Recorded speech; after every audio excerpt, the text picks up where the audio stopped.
Hello, welcome back to my channel.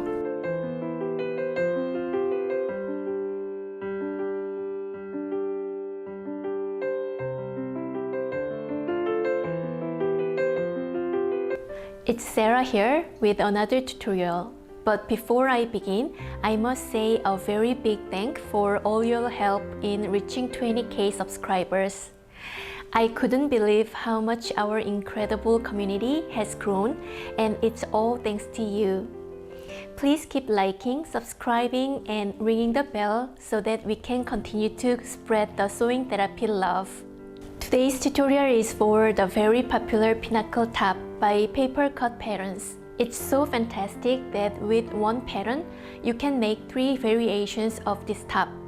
I made variation 1, and it's the easiest of the 3 to make. I love the details of this top that make it so classy, such as no shoulder seams and a deep V-neck. Also, the lower triangle creates a nice drape on the front bodice, which I really love. If you are in between sizes, I recommend you size down as it's an oversized fit. According to their measurements, I'm between a size 2 and 3.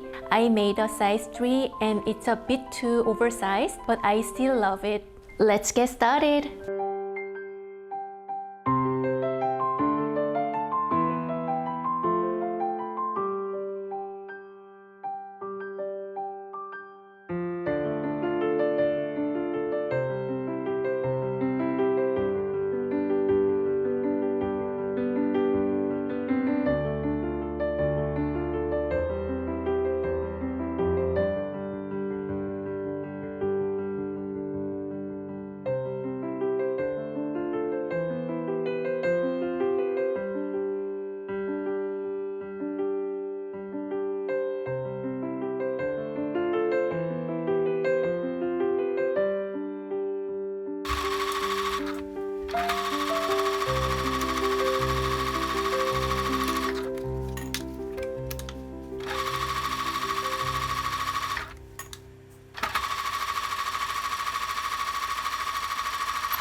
And that's variation 1 of the pinnacle top. What did you think? Thanks so much again by supporting my YouTube journey, and in return, I hope to support your sewing journey. Before signing off, a reminder to click like, subscribe, and ringing the bell. And thank you again for helping me reach 20K subscribers. Thank you. I will see you in my next video. 안녕.